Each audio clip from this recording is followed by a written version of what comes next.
record this. I just want to introduce myself. My name is Dylan Davidson. I am the Senior Trade Officer for the Nevada Department of Agriculture, and I am the lead for this Canada Specialty Beverage mission. And then our partner, Elisa Dawn, with the Washington State Department of Agriculture. This seminar is really just to show you guys everything that it requires to ship samples, but then more importantly, when you create deals with your buyers, what it's going to take to get your products into the Canadian markets. It's pretty difficult and challenging to do, but we want to make it as easy as possible for you. And thanks to our contractor, Henry Vega, and they'll be able to walk us through the steps that it's going to take to do that. So if you guys have any questions throughout the process, you can feel free to use the chat function and put that in there, or just ask at the end of the seminar. Lisa, do you want to say anything? Thank you, Dylan. Good morning, everyone. My name is Elisa Dawn. I'm with Washington State Department of Agriculture. Some of you, I think we met, on the previous missions, but some of you are still really new. But thank you all for all of your time and to coming to listen to this shipping seminar. And also appreciate Henry WUSATA contractor to present this time for us. Thank you, and I hope you enjoy the seminar. Henry, one thing, after you introduce yourself, if we could just go around and introduce everybody really quick, just so their name and where they're from. Yes, thank you, Dylan, and thank you, Lisa. We are happy to be partnering with WUSATA to host you at this upcoming event, the Specialty Drinks of the West of USA, that is coming very soon, April 6th to April 9, if I'm not mistaken. I have already met some of you either through consultations or through a pilot project that we had back in July. So we're doing things a little bit different this time around. And there is a request from WUSATA to have some samples shipped to Canada and have those distributed to your potential buyers, right? So that is, as Dylan has mentioned, almost an impossible mission, but we have partnered here with an amazing company, amazing customs broker, and an amazing marketing organization, not for profit. So we have all the elements necessary to be able to bring those samples here to Canada.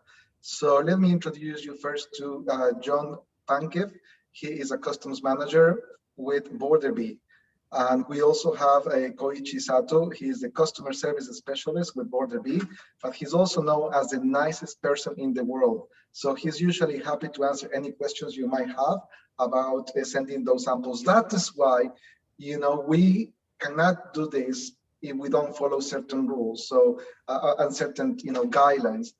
We definitely need to work with Border Bee, and we're only able to ship samples because we're working with a promotional agency. So that's quite an accomplishment during these times of COVID and trying to send alcohol samples to Canada. So with that said, and I also see Odile Charnay from APBSA, the Association for the Promotion of Wines and Spirits in North America. She's with us. I'm glad you were able to join, Odile. Dylan, I don't know, do you have any more questions for today? Or Elisa?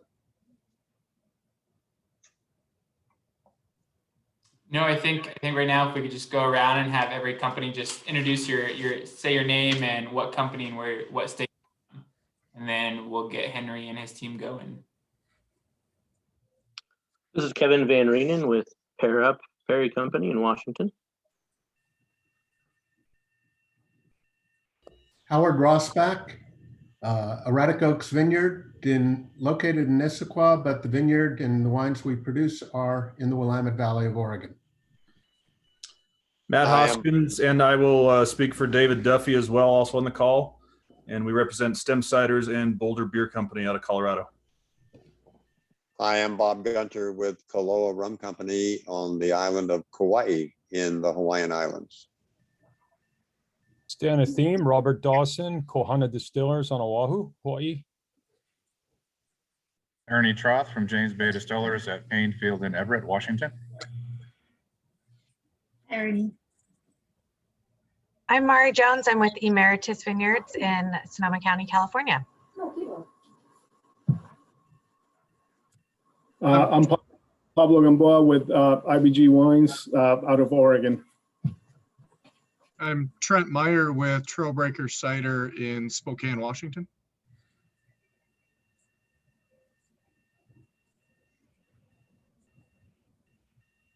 I'll go. Jazz Aldrich, Great Basin Brewing Company, Reno, Nevada.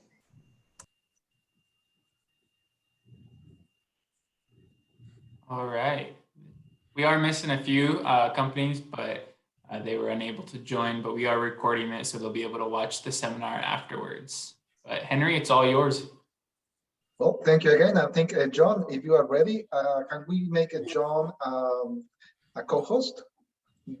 He is signed up as Galaxy S8.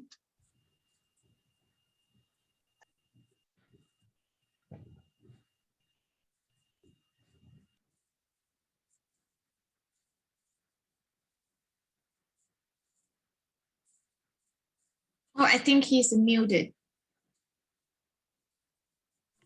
There he is, co-host.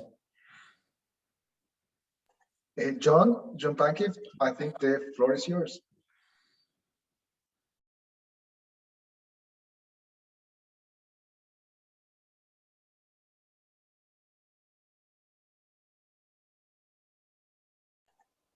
Can everybody hear me now? Yes. Perfect. Everybody, thank you very much for this meeting. Harry, thank you very much for setting it up. As I said, which no one could hear before, you all represent one of my favorite industries. So this is very exciting for us to be able to help represent you for your importations and developing your business into Canada. My colleague Koichi actually has a presentation. I don't know if everybody's seen it or not. I don't know exactly where everybody was with this meeting. Sorry for joining so late. Koichi, did everybody see the presentation that you had already? No, not yet. Can I share my screen? You can with me. Yeah. Okay, let me see how I can do this.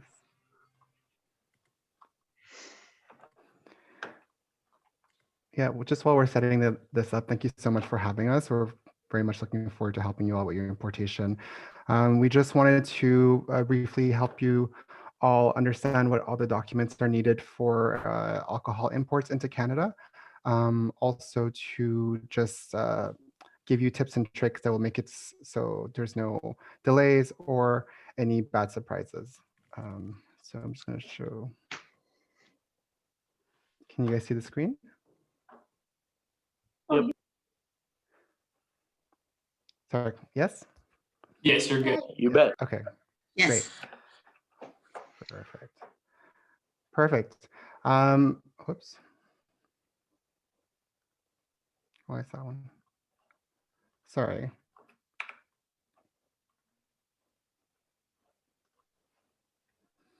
Just having a bit of technical difficulties.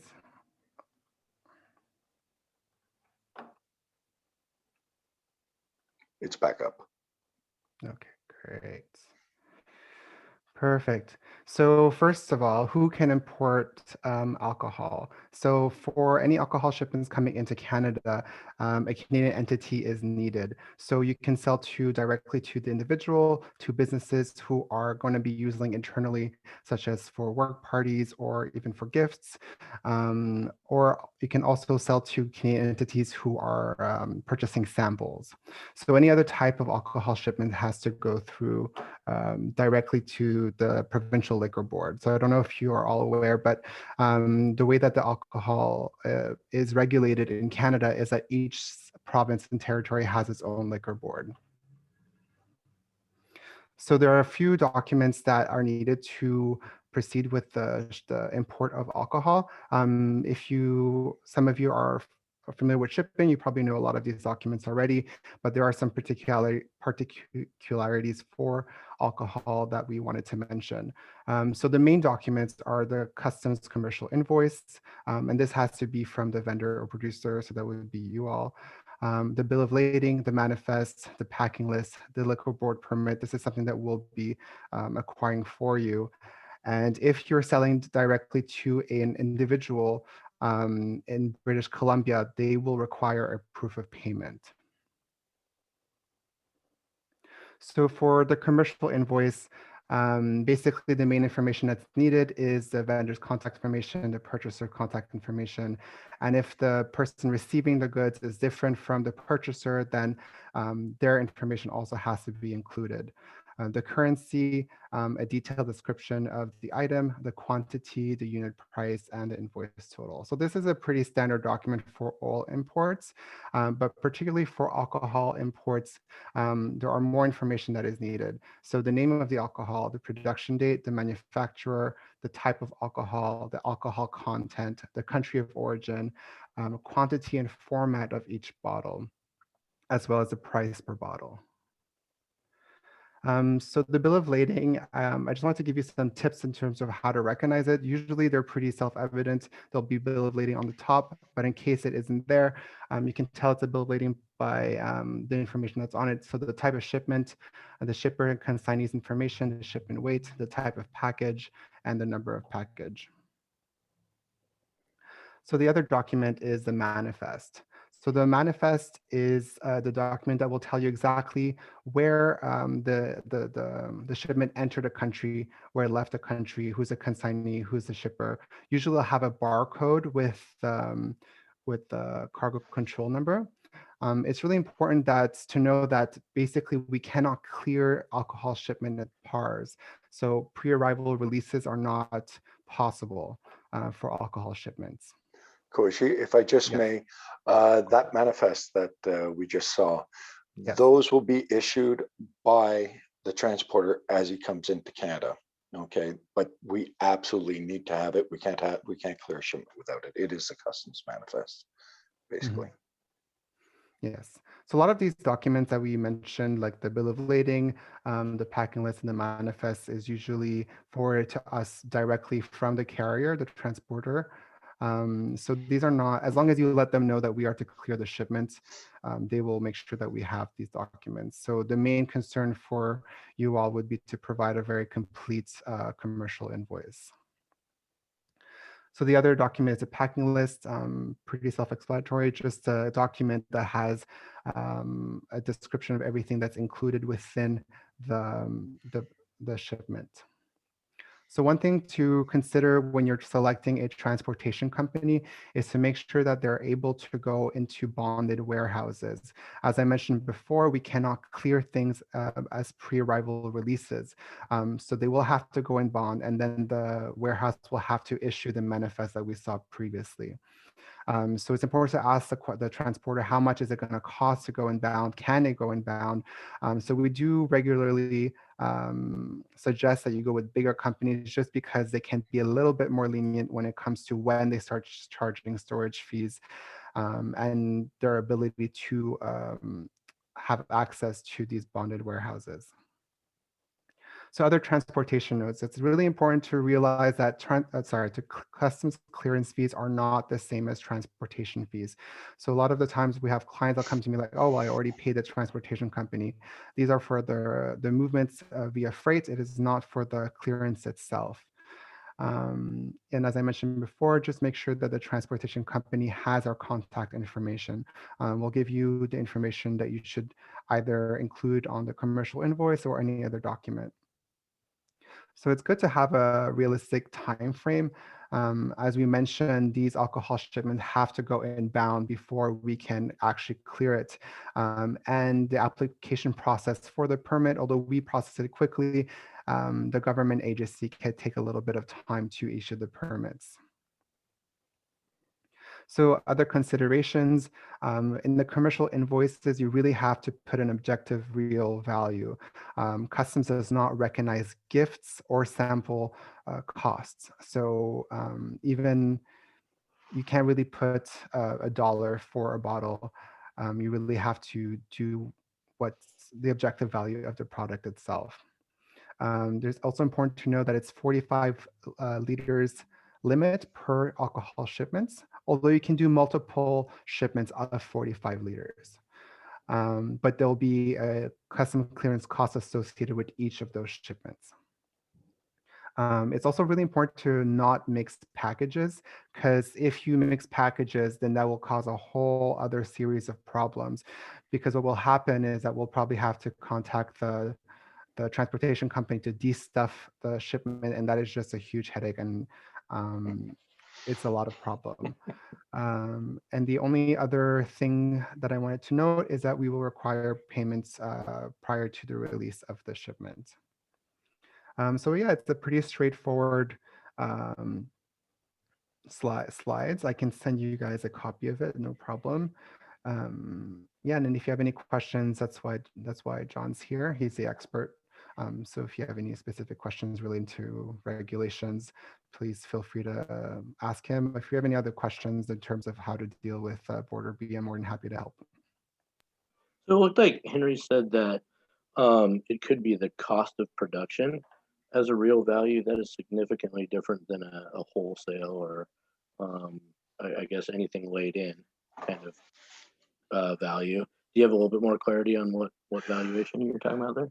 Absolutely. So let's put it this way. If you are actually sending something as a sample for sale purposes, okay, then yes, generally people like to put their cost of production since they are being sent at, there is no sale. It's just production value, and custom does understand that.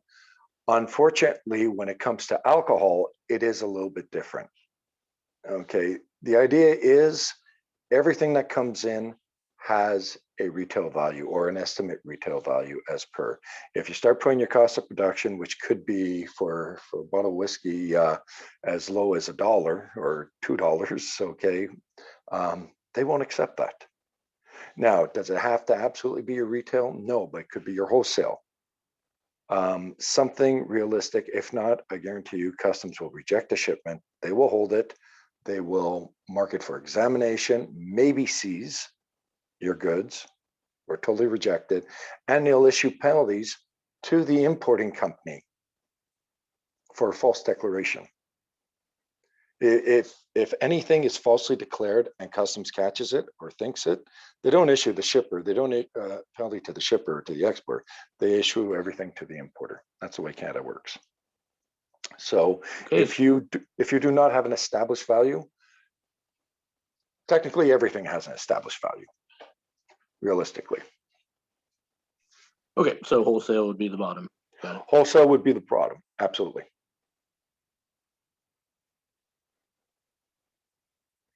But if there are shipments that are being sent to personals, okay, people who are buying, please show the retail value or the actual value of sale. If it's discounted, no problem, but an actual sale.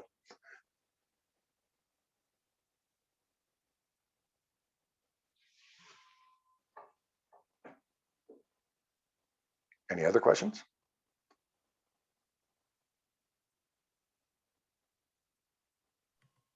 I do want to add for the companies to remind you that you will have up to $800 in reimbursement from WUSATA to go towards whatever it might cost you to ship your samples to buyers after our meetings.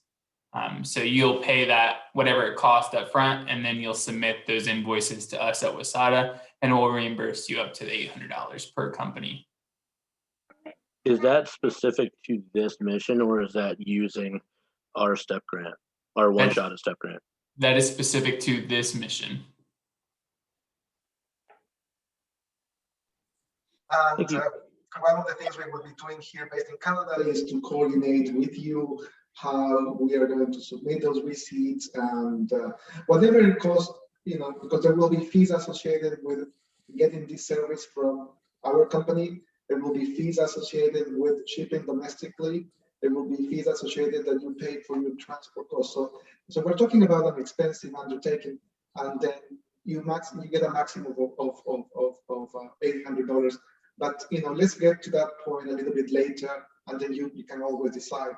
The only thing that we can promise you, or we can try to guarantee, is that you will be able to send those samples, and that is value added for you as a WUSATA producer, and also value added for the Canadian buyers that will be able to receive your samples. And then if you have how much it's going to cost you, so it depends. So we have a limit of 45 liters. So anywhere from a few $100s to a couple of thousand. It depends, when you add up all the expenses on the US side and the Canadian side. Just in case anybody wants to know how much the cost for the customs, the duties, the taxes, and brokerage fees may be, an approximate, on our website, we do have an estimate tool. Okay, and we can forward you the link where you can put in your product. We have wine and rum products in there, I'm pretty sure. And if we need to add any others, we can, to make sure that all the duties and taxes are accounted for, and you can get a rough estimate of exactly how much it'll be per shipment. And you're saying that value would be on top, or so there's transportation costs of what we would LTL it up there, and then you're saying those are the rest of what it would take to get to a distributor. Yes, transportation costs, as long as your transportation costs are to door, because that has to be included in there also. But I will not take care of the transportation costs. That is all for you. For what we take care of is specifically with the customs clearance and any applicable duties and taxes. There will be. And that's in the calculator. Yes, it is. Thanks.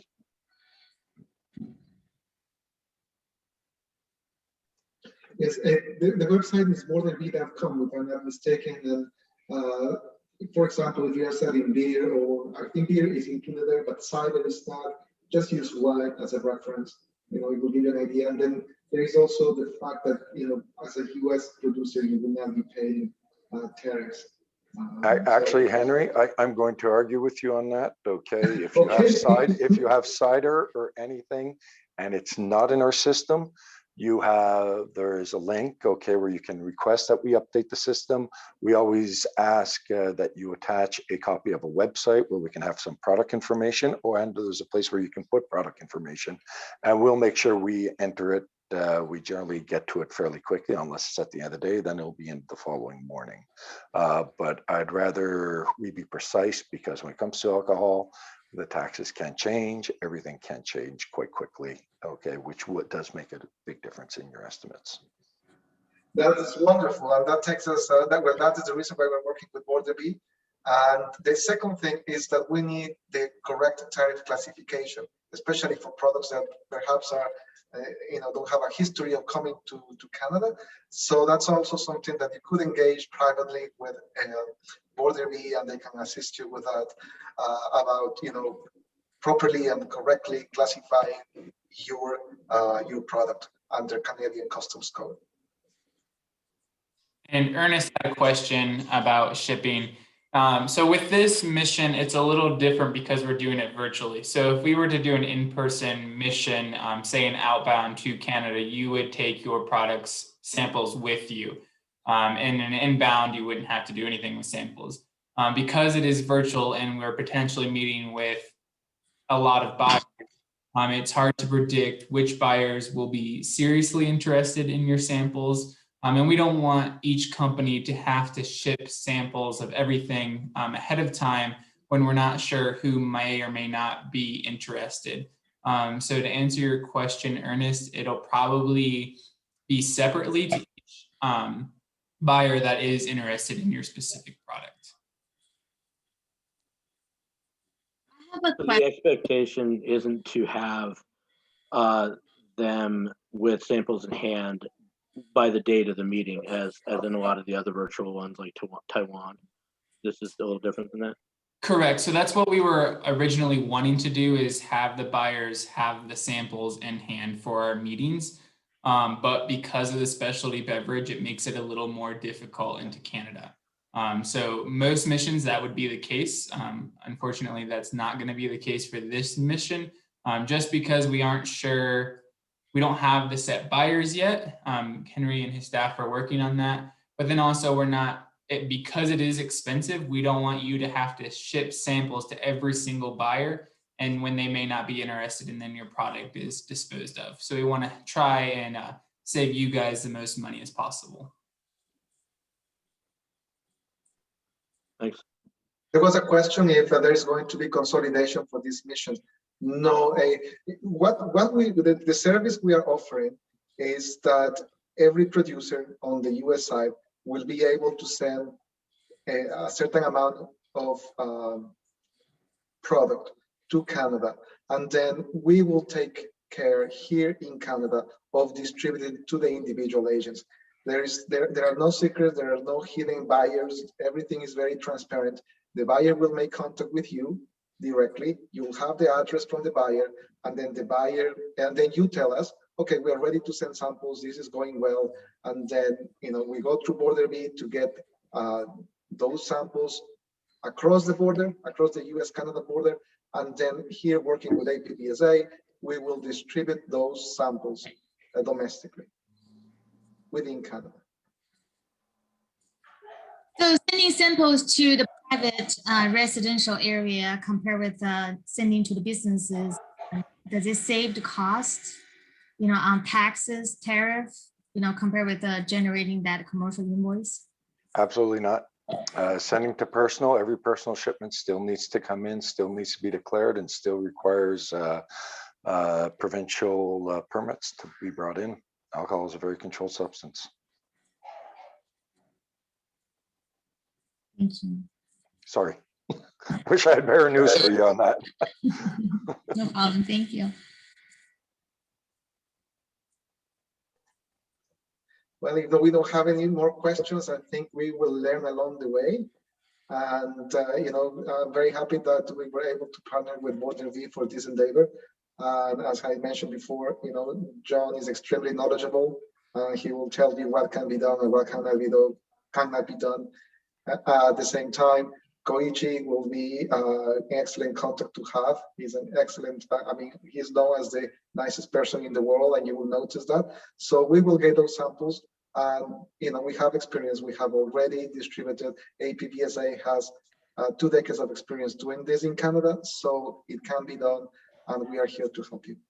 Dylan, Elisa? Yeah, so it looks like Trent had a question of, are the fees associated with these samples a fair estimate for fees on future freight shipments? I would say yes, but John, is there another answer to that? No, the answer is yes. Okay. I thought so. They are fair estimates. Sure. It does, again, if I can just precise, okay, it does depend on obviously the value, the size of the shipment. The fees can go up, okay, but to get, again, an accurate estimate, use our estimator, okay, use our link, go in there, put your information in, and you will get a very accurate costing. Thank you, John. And then Ernest says, sounds like we're going to send to one location and then it's distributed to buyers into Canada. We're going to work on that and to see what is the best option. Henry and his staff are willing to help us make sure that your samples get to the buyers. So we'll do whatever it takes to make sure that happens. Our goal is we don't want you to, we're trying to make it as easy as possible because Canada is a difficult market to get alcoholic beverages into. So we don't want you guys to spend a lot of time and money sending a lot of samples that may not be needed. So hopefully by having these meetings and you guys presenting your products to the buyers, you'll get the seriously interested ones, and then we'll be able to get your samples to them after that.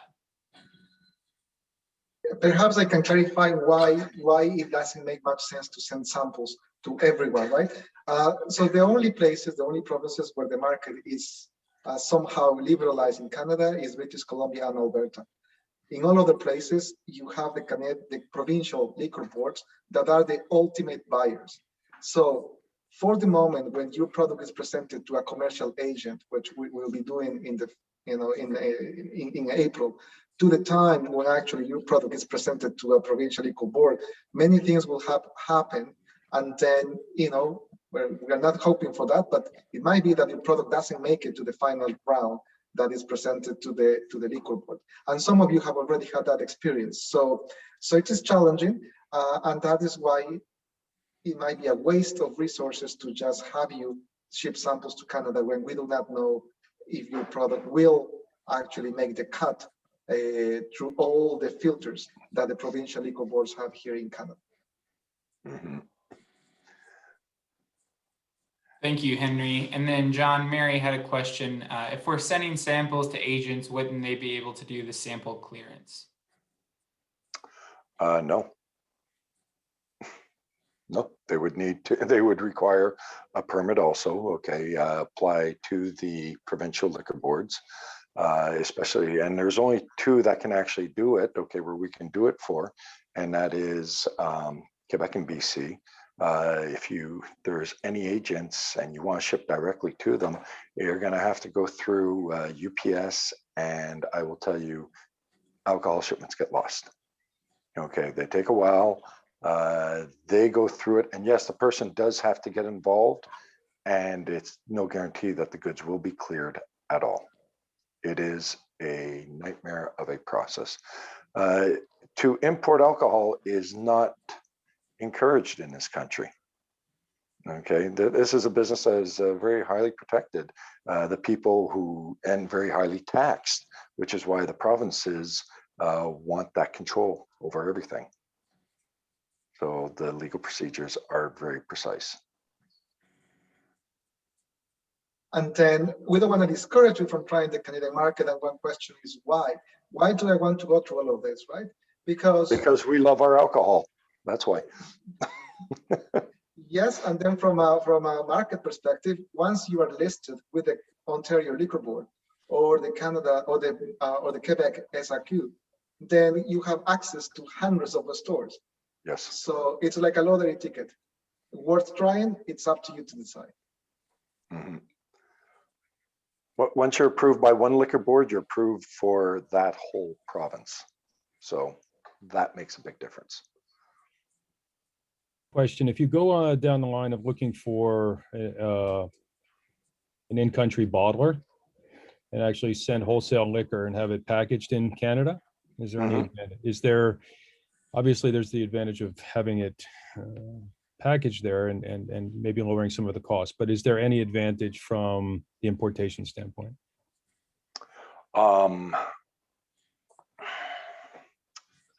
So you won't be able to do it. You will not be able to pay anything. Again, because we do have a client, okay, who does bring in alcohol, and they do have a bottling and distribution license. I believe it's rum that they brought in last night, rum or whiskey, one or the other, that they brought in from the USA. We do prepare the entry for them, but they have all the licenses to do it. So if you can get a contract with them for them to import your items, but that would have to be you personally setting that up with them. The advantage is they take care of everything, or the broker takes care of everything. Just like typically it is now, it's just now we're specifically dealing with samples and small shipments to come up to help promote your business. Dealing with bottlers directly, even bottlers, okay, if they want to bring in samples, they have to go through us. I guess or not through us, but through customs. I guess clarifying question is once you're bottled and packaged in country, I assume you have, I shouldn't make an assumption. That was terrible of me even to think, but what does that mean as far as access to the country as a whole, or is it sort of, sort of like the US in that it's state by state? It is state by state. It is state by state, it's province by province.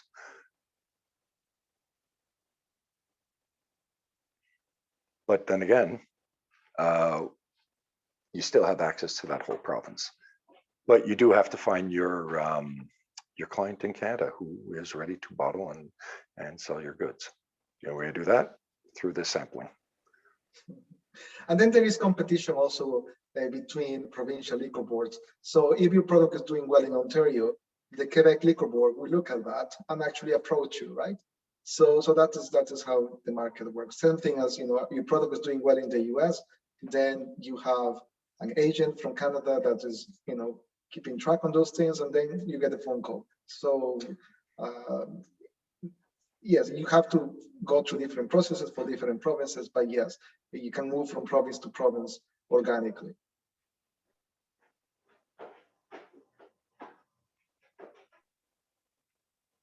All right, are there any more questions? Harry, could you send Koichi's presentation slide to our companies?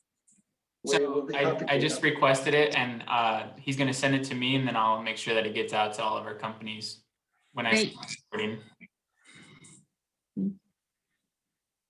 Henry, then it looks like John, we have another question. Will the meetings be set up with buyers for provocal monopolies, or will there be meetings with restaurants, even with chains and hotel groups? In Alberta, will the meetings be with some of the key major retailers? Okay, so the way we do business with Congressional and IPVSA is a little bit different to how you are used to working with other markets that WUSATA covers. So we are inviting everyone, and the invitations are open. So I have received some interesting suggestions of who we should be inviting, and yes, provincial monopolies will be invited. Sometimes they come to the meeting, some other times do not come, but it also depends on what type of products we have, right? So if we have some interesting products, it is likely that they will show up. And we will be discussing this in more detail about the strategy, how to deal with specifically the different types of customers or clients or buyers that you will be encountering at another meeting. But that is an important question to have, yes. Perfect, thank you. And then I just want to give a couple more updates about the mission. If you haven't submitted the results to the survey for your company, please do that by next Friday. The information that you put in those answers are crucial for Henry and his staff to find buyers to fit your specific products. So it's essential that you get those done. For our meetings, we're going to break it down April 6, 7, 8, and 9 by day. So the first day will be for the beer cider companies. The next day will be for the wine. And then the next day will be for the spirits. So we're going to break it down like that. The morning of April 6th will be an introduction type of seminar. So everybody will join the morning of the 6th. We'll get a presentation welcome from FAS Canada. We'll kind of go more in depth about what the week is going to look like and structures of meetings. And you'll get a lot more information between now and then as well. But kind of just wanted to give you guys an update on that's how that's going to look. In addition to Elisa and I, you may see emails come from Curtis Staggs, who is an intern here in Nevada, and he's helping out a lot too. So if you see anything from him, please respond as well. Yes, I'm happy to stay here if you have more questions, but if you don't have more questions for Koichi and John, I think, I'm happy to stay here and start answering some of those questions as well. So no more questions for John or Koichi? 1, 2. Thank you, John and Koichi. You did an amazing job, and it's always a pleasure to work with you. Bye for now. Thank you very much, Henry. Thank you very much, Dylan. Everybody, have yourself a great afternoon. Thank you. Thank you. Good afternoon. Thank you for having us. Okay, so I'm all ears now if you have questions. Dylan, Lisa, or some of the companies. I have received 5 surveys already. And then, yes, we're happy to resend the link. The link is included in Dylan's email from yesterday, reminding you from today's meeting. It's very simple, but we will be using that information